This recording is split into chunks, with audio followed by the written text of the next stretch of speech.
একটি রাজনৈতিক সংগঠন। এই সব কিছু স্পষ্ট হওয়ার পরেও এইটা নিয়ে তারা এখন ব্যবসা করছেন। আমরা পরিষ্কার বলেছি, আসেন আগামী দিনে কে কি করব আমরা সামনাসামনি ডায়ালগ করি। ওই পুরানা স্লোগান থেকে বের হয়ে আসেন, আমার ভোট আমি দিব, তোমারটাও আমি দিব, এই দিন শেষ। জামায়াতের আমির জনাব তারেক রহমানকে বিতর্কে আহ্বান জানিয়েছেন।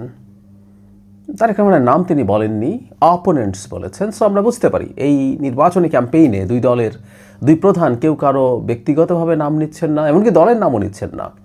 এটাকে আমি একটা সৌজন্য বলেই মনে করি। যাই হোক, এই আলাপটা এখন সামনে আসছে, সামনে আসবে এবং এটাকে খুঁচিয়ে বিরাট করে তোলার চেষ্টা হবে। জামায়াতের আমির আহ্বান করেছেন জনাব তারেক রহমানের কী করা উচিত।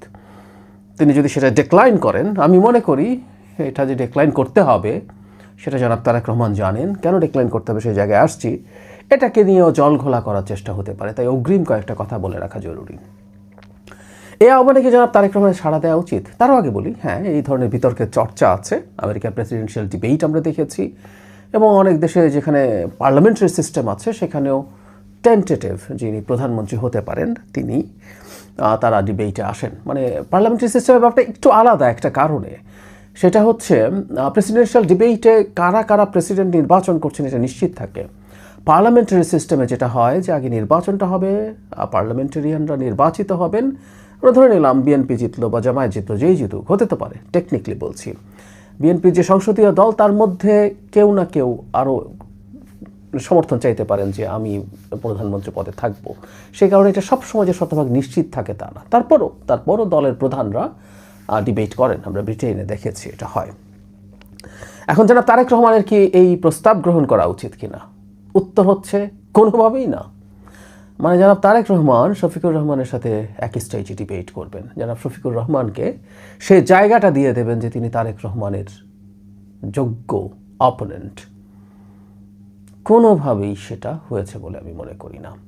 ইনফ্যাক্ট এইবার এই নির্বাচনে জামায়াতে যে রেজাল্টই হোক না কেন, আমি মনে করি অনেকে যে ভয় পাচ্ছেন, যা ভাবছেন তার চেয়ে অনেক খারাপ ফলাফল তারা করবে। কিন্তু জামায়াত অলরেডি নিজকে এই নির্বাচনে অন্তত বিএনপির প্রতিপক্ষ বা প্রতিদ্বন্দ্বী হিসাবে প্রতিষ্ঠিত করে ফেলেছে। এটাই তাদের বিরাট অর্জন।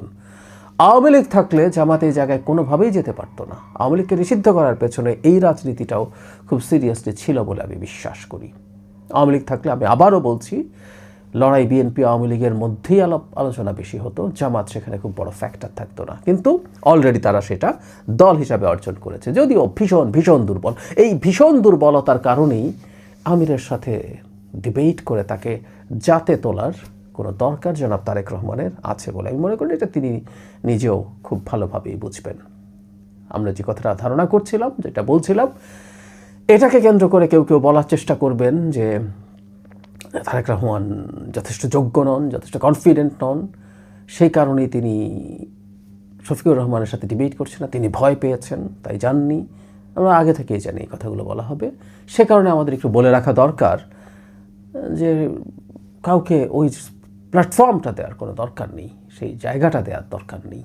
আর ডিবেট হলে কি হতে পারে আমরা সেটাও খুব ভালো মতো বুঝতে পারছি। উনি পলিসির ডিবেটের কথা বলছেন, আমরা পলিসি দেখছি, জামাতের পলিসি কী আছে বা বিএনপির পলিসি কী আছে, তারেক রহমান সেটাকে কীভাবে প্রেজেন্ট করছেন। এখন থেকে না, বহু বহু আগে থেকে আজকাল ওরা পলিসির আলাপ করছেন। তারেক রহমান শেখ হাসিনার সময়ও অনেকগুলো ভিডিওতে তার স্টেট নিয়ে তার চিন্তা, পলিসি, এগুলো নিয়ে ভিডিও বানিয়েছেন, ভিডিওতে জনগণের সাথে কথা বলেছেন। সুতরাং ওগুলো অনেক পুরনো ব্যাপার। নতুন নতুন কেউ কেউ করছেন এবং সেটা নিয়ে তারা অনেক কিছু পলিসির আলাপ টালাপ দিতে চান। যাই হোক, প্রোপাগান্ডা চলবে। তারেক রহমান ভয় পেয়েছেন, তারেক রহমান ক্যাপেবল না, কিন্তু সেই প্রোপাগান্ডায় একেবারেই দৃষ্টি দেওয়ার দরকার নেই। জামাতের আমির তার জায়গা থেকে থাকুন, প্রত্যেকে তার জায়গা থেকে কথা বলুক। অলরেডি যতটা হয়েছে সেটা নিয়ে জামাত অনেক অর্জন করেছে, তাদের এটা মনে রাখা উচিত যে তারা এই একটা নির্বাচনে প্রধান বিরোধী দল মানে মেইন দলের বিরুদ্ধে প্রধান প্রতিদ্বন্দ্বী হয়েছে এবং প্রধান বিরোধী দল হিসেবে, সিট কম হোক কিন্তু প্রধান বিরোধী দল হিসেবে তারা প্রতিষ্ঠিত হতে যাচ্ছে। এটাই অনেক কিছু। এটা নিয়ে তারা বহু বছর রাজনীতি করতে পারবে। কারণ বাই এনি চান্স কোর্ট যদি আওয়ামী লীগকে দোষী না পায়, আমরা আইসিটিতে কিন্তু আওয়ামী লীগকে আমরা বিচার করার কথা বলছি, মানবতা বিরোধী অপরাধে তারা দল হিসাবে জড়িত ছিল কিনা সেই আলাপটা করছি, আমরা সেটা দেখতে চাইব।